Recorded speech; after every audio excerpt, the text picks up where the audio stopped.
Les decía, vamos a invertir el orden de mi presentación. La orquesta va a tocar primero Bosques de José Pablo Moncayo, después el Saga de Sibelius, después el Intermedio y después la Cuarta Sinfonía de Schumann. Yo les quiero hablar, van a entender ustedes por qué, primero de este poema de Jean Sibelius, El Saga.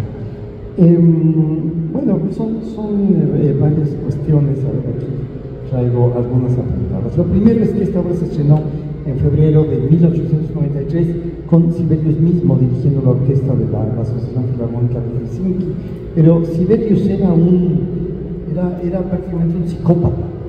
Toda la música que estrenaba no le gustaba y la quería tirar a la basura y la despreciaba y se ponía muy nervioso y la volvía a revisar.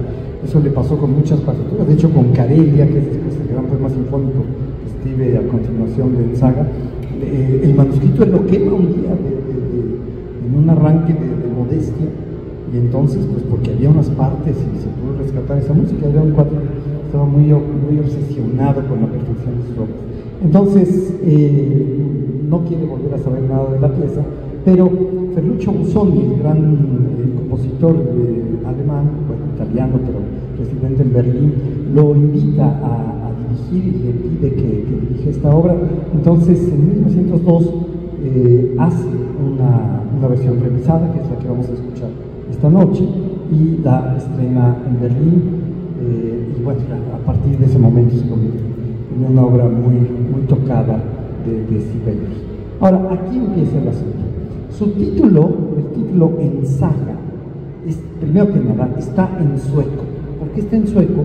Porque Sibelius nació en Finlandia, pero en una familia de origen sueco.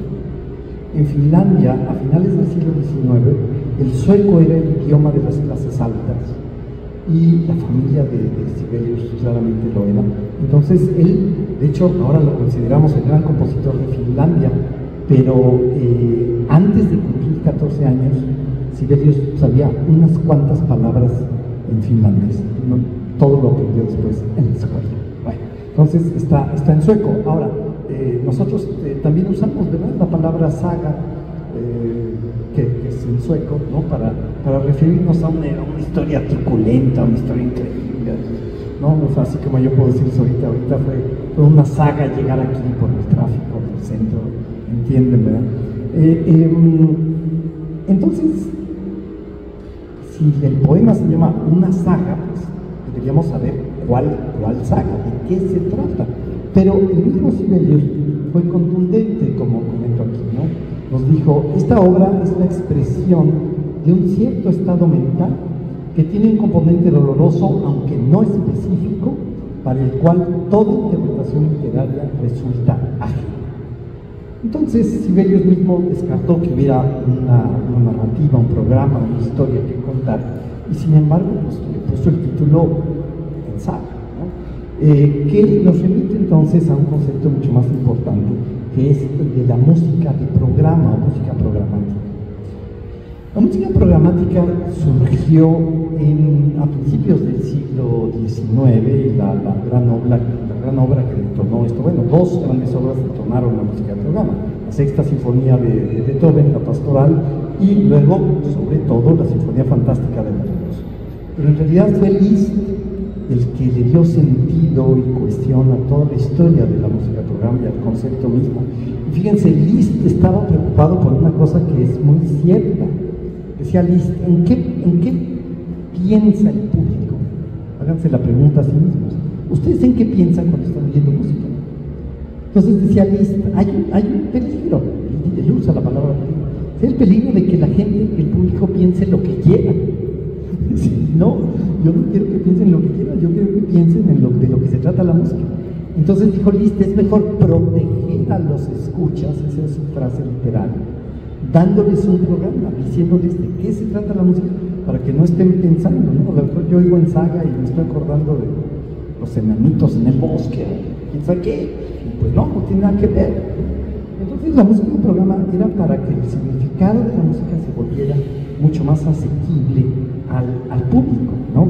Recordemos además que a lo largo del siglo XIX los públicos sinfónicos van a ir creciendo en número en la medida en que las grandes ciudades crecen también y que crecen las sociedad burguesa, la sociedad de clase media, y las grandes ciudades se van haciendo cada vez mayores.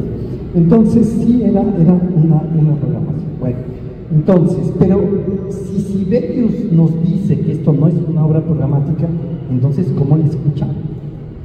¿Qué hacemos cuando escuchamos una música que no es programática? ¿Cómo la oímos? ¿Qué pensamos?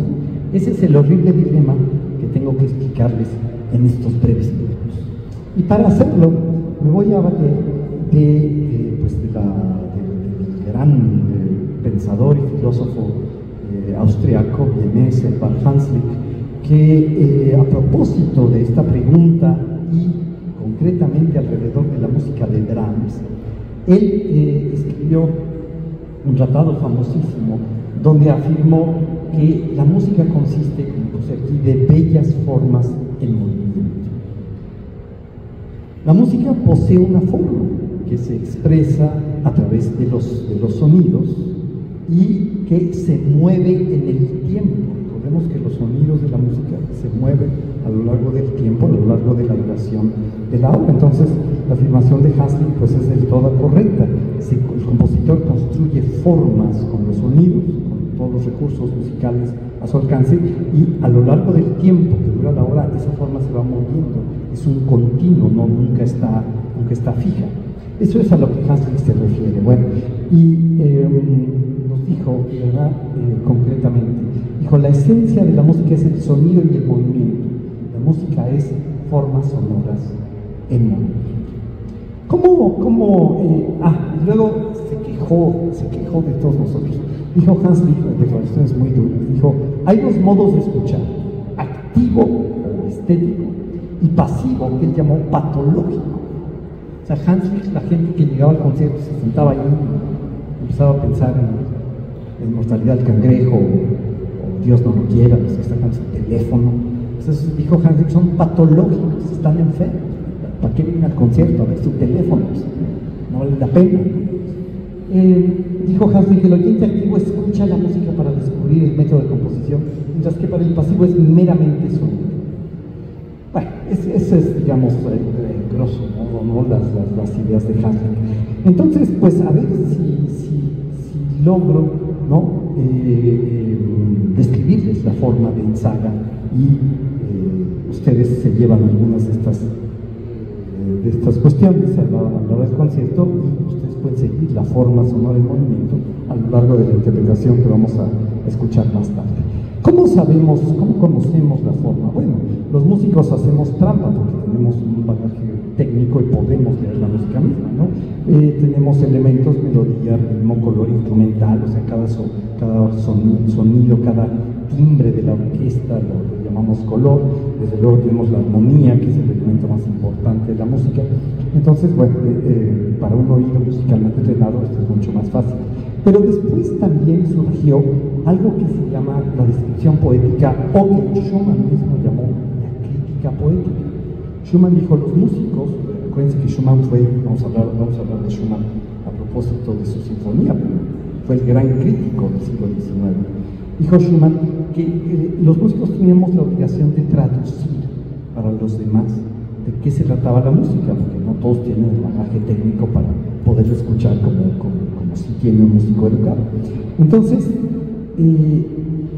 Schumann acuñó el término crítica poética. Se transforma la descripción de la música de forma poética para que entonces el gran público pueda comprenderla. Y aunado a esa crítica poética, Schumann también nos dijo que tenemos que prestar atención al carácter. Para Schumann, el carácter era lo más importante de todo en la música. Cada idea, cada pieza, cada momento de la música que estamos escuchando tiene un carácter. Y si nosotros somos capaces de asociar, ¿no? algún concepto de carácter, así como lo hacemos con las personas, ¿no? Esta persona es agradable, me cae muy mal, me cae gordo, es fantástico. Estamos juzgando el carácter, ¿no? Pues podemos hacer lo mismo con la música, decía Schumann, y así comprender mejor. Bueno, no es tan complicado. Vamos a poner aquí los temas de Ensaga. Entonces, les puedo poner algunos ejemplos, ¿no? Aquí tenemos el tema inicial, ¿no? Yo hice trampa en esta presentación y me puse ya lo van a oír ustedes. Hay una anécdota muy bonita que no necesito contarles. A Sibelius le gustaban las grullas, le encantaban las grullas. Y al final de su vida le va a ocurrir algo increíble. Él se sale a caminar como todos los días y ve una bandada de grullas que está pasando por el camino. Y está feliz y regresa a su casa extasiado de ver las grullas. Y una grulla de esa bandada se desprende del grupo y desciende y le da una vuelta a la casa de Sibelius en el campo y se regresa y la bandada sigue su vuelo. A los 2 días Sibelius morirá. Entonces había una fijación de él y él lo entendió casi como una especie de aviso, portento, ¿no? Bueno, yo pienso en las grullas cuando escucho este tema. Son como unos graznidos, es una música. La primera vez que uno escucha esto, ¿qué es esto? Está muy feo, ¿no? Porque no sabemos lo que va a pasar, el movimiento que esta forma va a tener. Escúchenlo, ¿no? Es un tanto desconcertante, si ustedes quieren.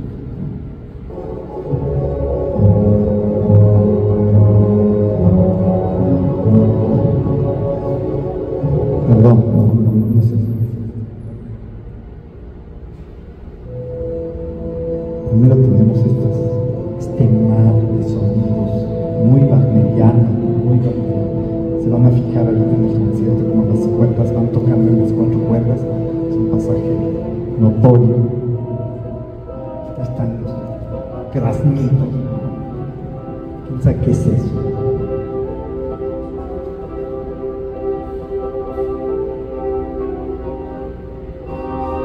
Carácter disonante, extraño, otra vez, armonía wagneriana. Es una idea incompleta, no tiene una melodía que podamos cantar, que veamos qué bonito está.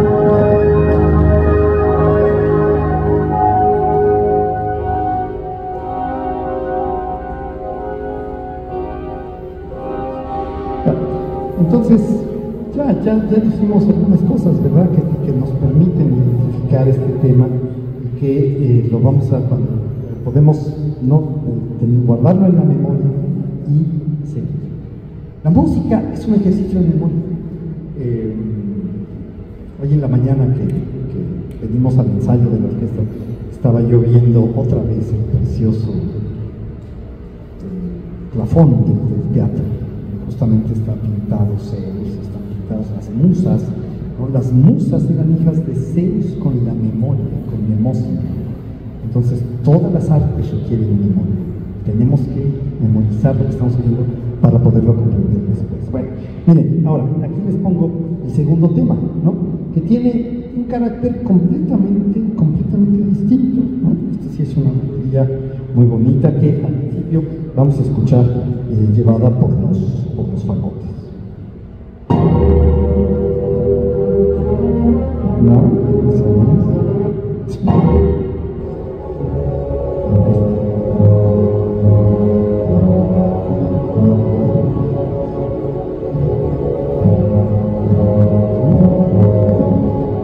Vamos a escuchar 3 veces seguidas. Mira, aquí.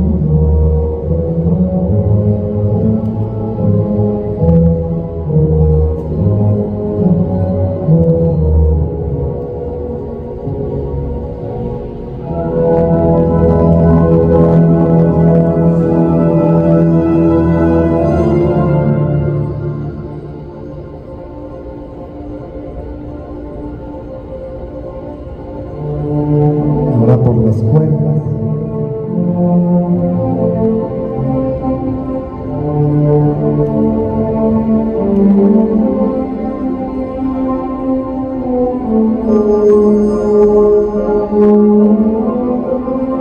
Esta melodía es propiamente el primer tema de la pieza.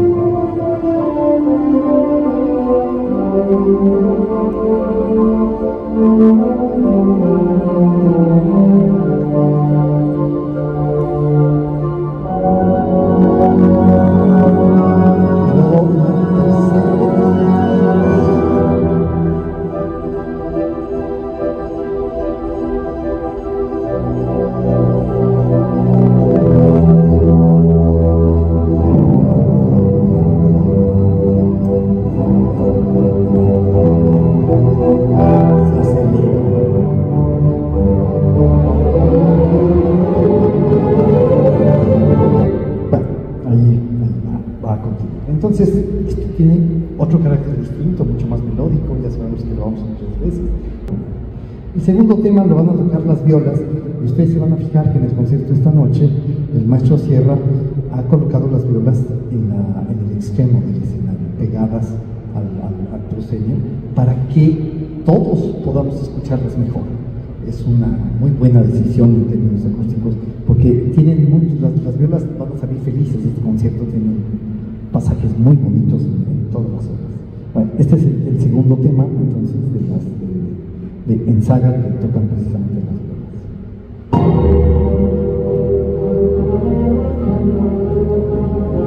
Es una danza de otro carácter, completamente opuesto, muy distinto a lo grande.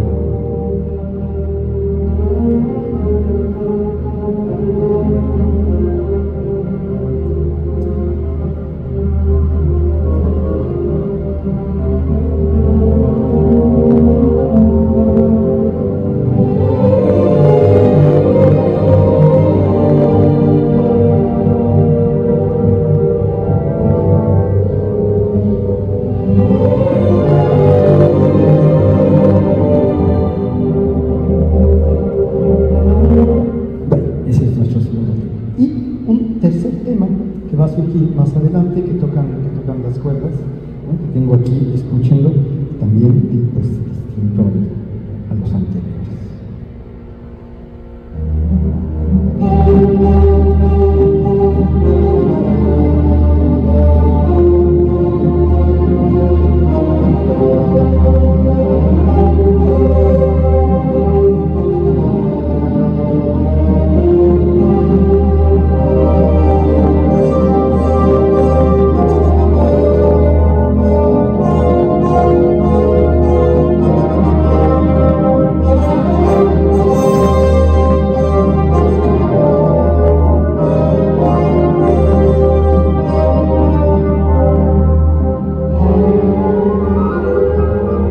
Esos son nuestros 3 temas, no hay más.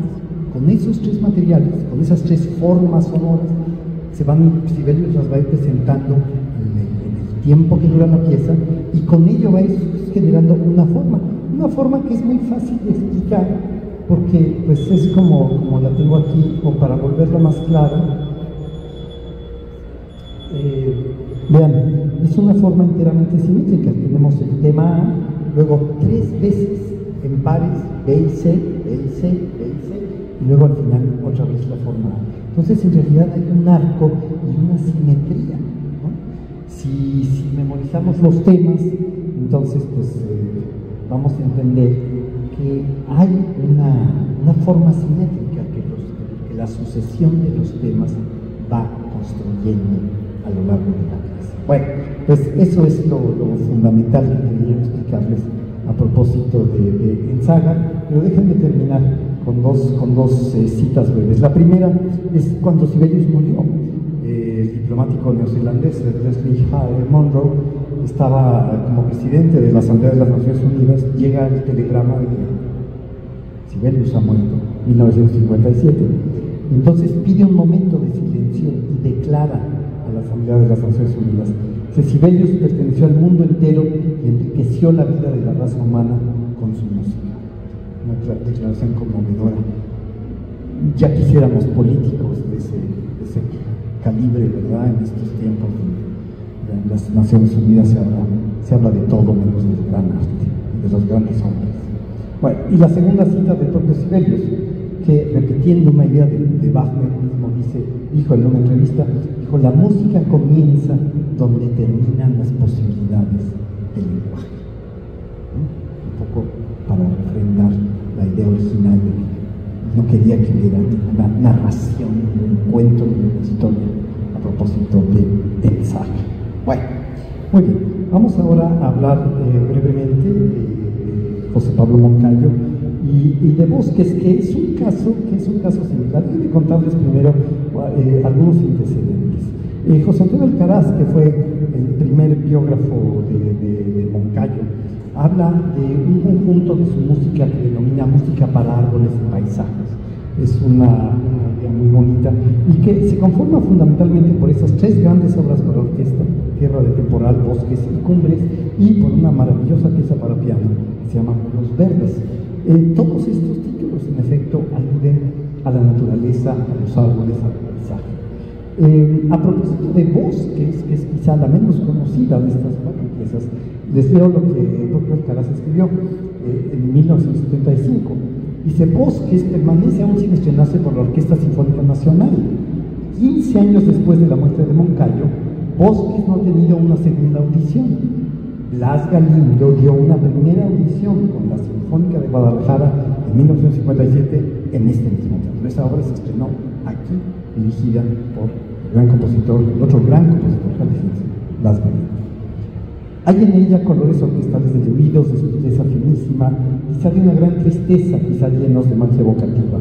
No hay que buscar su cuestión directa alguna. El nombre le fue adjudicado después de compuesta como un homenaje al reino vegetal que ya antes había originado Muros Verdes. Alcaraz cita en su texto un fragmento de la preciosa novela de Hermann Hesse, El juego de los avalorios. Es tan bonita la cita que yo simplemente se la copié y también se las voy a leer, ¿no? Dice: estos acordes tenían aroma exactamente como el de los jóvenes sauces, igualmente agridulces, penetrantes y concentrados, henchidos de una primavera inminente. Desde esa hora, para mí, la asociación primavera cercana, perfume de sauces, es algo innegable, absoluto, eternamente válido. En esta asociación privada poseo algo muy hermoso, algo que no daría por nada del mundo. La asociación de Moncayo con la naturaleza es bien conocida. No solo la reflejan los títulos de sus obras, sino los pocos detalles de su biografía que hemos podido constatar. Le gustaba salir de excursiones, hay fotos de él subiendo el Popocatépetl, Iztaccíhuatl. Tiene muchas otras obras que hablan de sus paisajes, Amatzinango, Illapa, ¿no? Le encantaba salir de la ciudad, irse a caminar, estar en contacto con la naturaleza. Pero en realidad yo creo que todas estas obras vegetales, como las llamó Alcaraz, tienen que ver con la noción de Moncayo de construir su música como si fuera una planta. Como que Moncayo quiso que su música fuera orgánica, natural, ¿no? Hoy vivimos en una sociedad donde esto está muy al frente y muy de moda y le damos un enorme valor a lo orgánico, a lo natural, pero Moncayo ya quería que su música fuera así desde antes. Y la idea original quizá le haya venido, no, sin duda, pienso que le vino de su maestro Carlos Chávez. Esto es lo que escribió Carlos Chávez a propósito de una nueva forma de hacer música.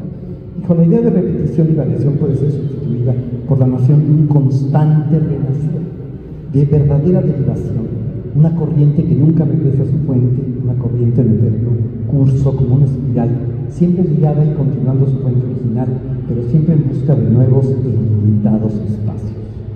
Una espiral, dijo Chávez, fuera acaso la contestación, una idea que evoluciona en formas perpetuamente renovadas sin repetirse nunca a sí misma. La música de Moncayo es exactamente eso, una forma que continuamente se renueva a través del tiempo, ¿no?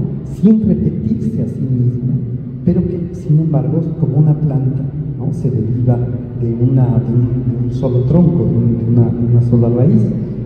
La idea de la hiedra, ¿no? me va a ser muy útil entonces para explicarles la forma en Bosques, que es por lo demás muy parecida a En Saga, porque también son tres temas: un tema A, un tema B, otro tema A, un tema C y otro tema A.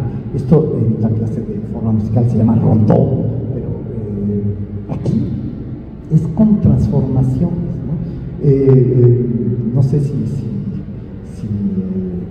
bueno, a mí me gusta mucho la jardinería, entonces las enredaderas son un problema, hay que estarlas cortando, hay que ver por dónde va, por dónde se mueve, ¿no? La idea de una enredadera, una pieza que funciona como una enredadera, pudiera ser muy útil. Y es que, si bien el esquema es simple, ¿no? Pues tiene sus complejidades. Les pongo rápidamente, déjenme cambiar aquí de carpeta, les pongo los tres temas de la pieza de Moncayo para que los tengan en la mente y los reconozcan ahora que volvamos a escucharlos en el concierto. Este es el primer tema, un tema pujante, vibrante, ¿no? En fin.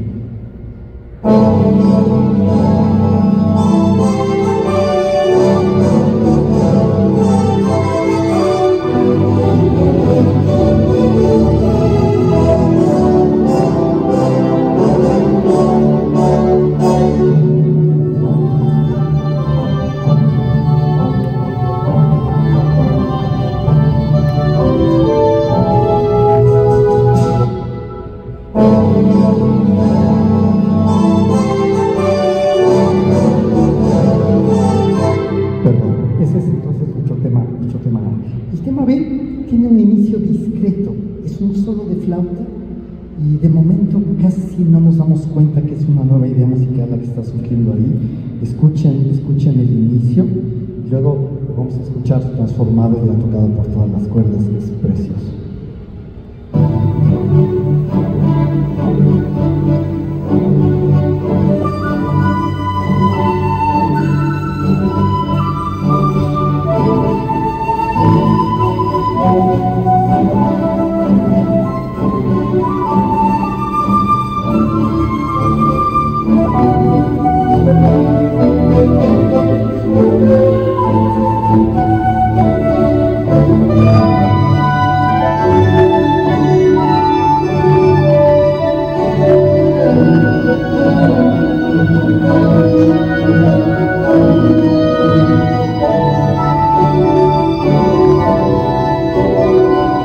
Ese es nuestro tema B, pero después se vuelve a escuchar, vean qué bonito, tocado por toda la sección de cuerdas de una manera muy efusiva.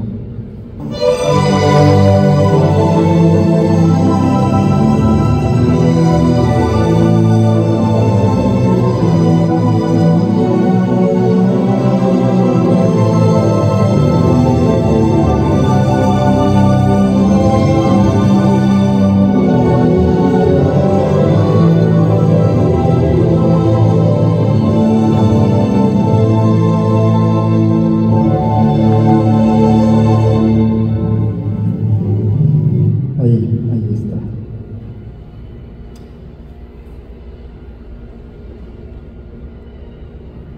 Y ahora les pongo el tercer tema, el tema C, que también lo vamos a escuchar varias veces. Aquí es la primera vez que aparece.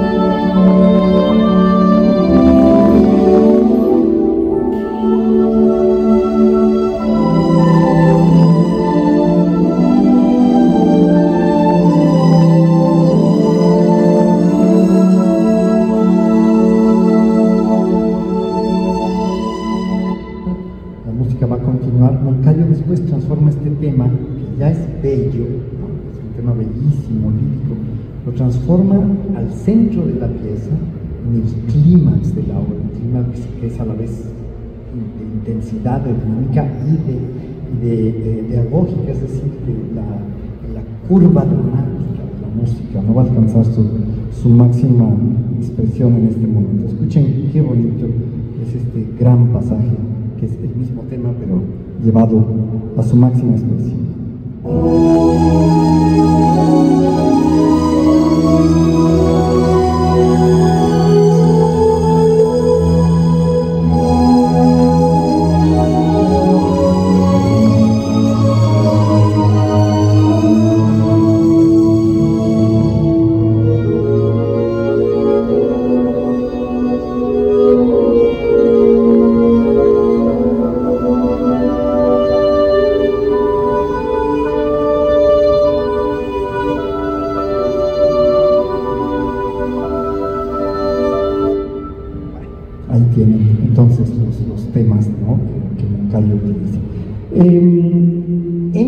la obra es mucho más compleja. Ya no me voy a extender en esto ni dedicar más tiempo, pero miren, por ejemplo, vamos a tener el tema A, ¿no?, que se presenta de varias formas. Primero, como lo vimos originalmente, después donde está el oboe y lleva la melodía sobre un pasaje con percusiones prominentes, después una variante de ese tema que toca las cuerdas. Son como hilos de la misma enredadera que se van desdoblando, ¿verdad?, a lo largo de la pieza. Luego ya lo vimos en su versión de cuerdas. El tema B también tiene sus asegúnes, va pasando por muchos lados, se escucha varias veces, nos lleva de regreso al tema A, luego entonces volvemos al tema C, que tiene todas sus presentaciones. Bueno, seguir todo esto puede resultar, si lo entiendo, ¿no?, un tanto complejo, pero la idea, imagínense ustedes que están viendo de veras una enredadera musical o un árbol, ¿no?, que va saliendo todo de la misma raíz, del mismo tronco, que se va haciendo como en su copa, en su parte superior, se va distendiendo, ¿no?, a lo largo del tiempo musical. Eso es lo que quisiera yo explicar mejor. Bueno, y para terminar, pues déjenme hablarles tengo aquí varias cosas, no sé por qué repetidas. Vamos a hablar un poco de la cuarta sinfonía de Robert Schumann, que paradójicamente lo que tenemos que decir sobre esta sinfonía tiene mucho que ver con su forma, y espero poderlo explicar rápidamente. Primero, una aclaración. La cuarta de Schumann es complicado. La cuarta de Schumann es la segunda. Acá está, ¿no? La tercera de Schumann es la cuarta, etcétera, etcétera, porque Schumann hizo un relajo con sus sinfonías. En esta lista se los puedo explicar rápidamente. Schumann había escrito primero una sinfonía en sol menor, que se llama Zwickau, como la ciudad donde él nació, que no quiso considerar como parte de su catálogo, entonces quedó, digamos, fuera de catálogo. Después intentó hacer una segunda sinfonía en do menor en 1841, hizo algunos apuntes, pero ya no quiso seguir por obvias razones. Solamente un loco, como Schumann lo estaba, se le ocurre escribir una sinfonía en do menor después de la quinta de Beethoven. Entonces, como decir, voy a pintar ahora una segunda capilla sixtina, no, ni intentarlo. Entonces, bueno, escribió una primera sinfonía que lleva el título Primavera, su primera sinfonía en si bemol. Después escribió una segunda sinfonía en re menor, otra locura, porque la otra gran tonalidad beethoveniana es re menor, es la tonalidad de la novena sinfonía. Entonces, pues más o menos ahí quedó, no le convenció.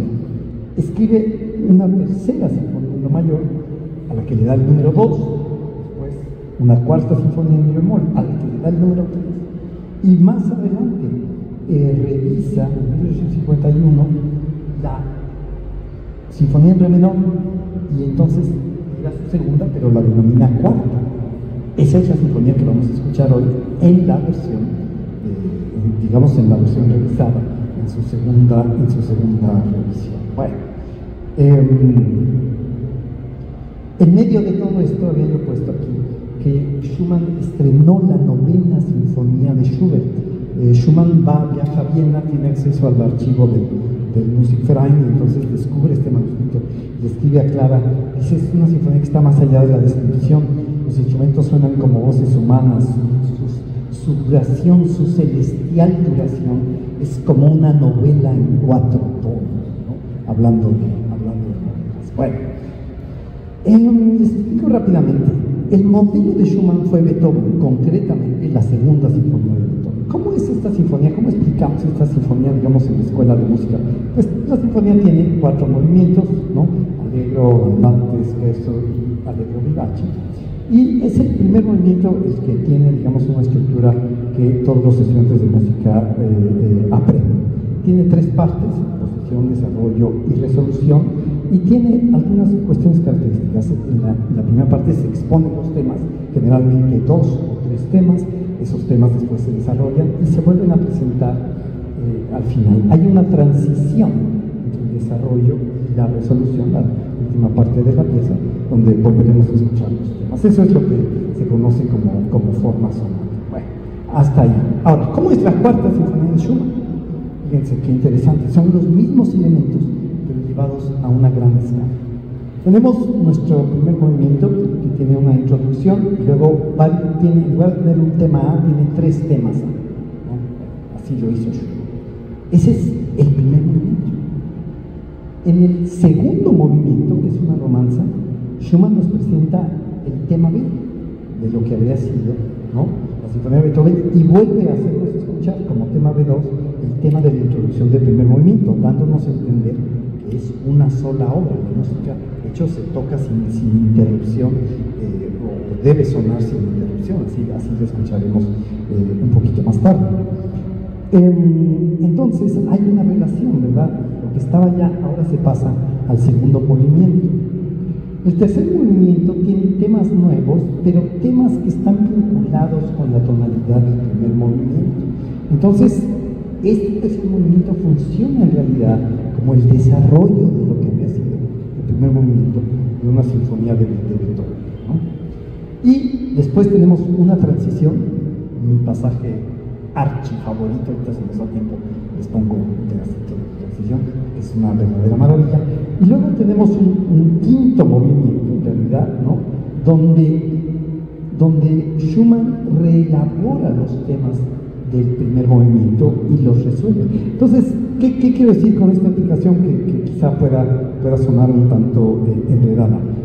Lo que Beethoven hacía en 4 movimientos, lo que Beethoven hacía en un movimiento, Schumann lo va a hacer a lo largo de 4 movimientos.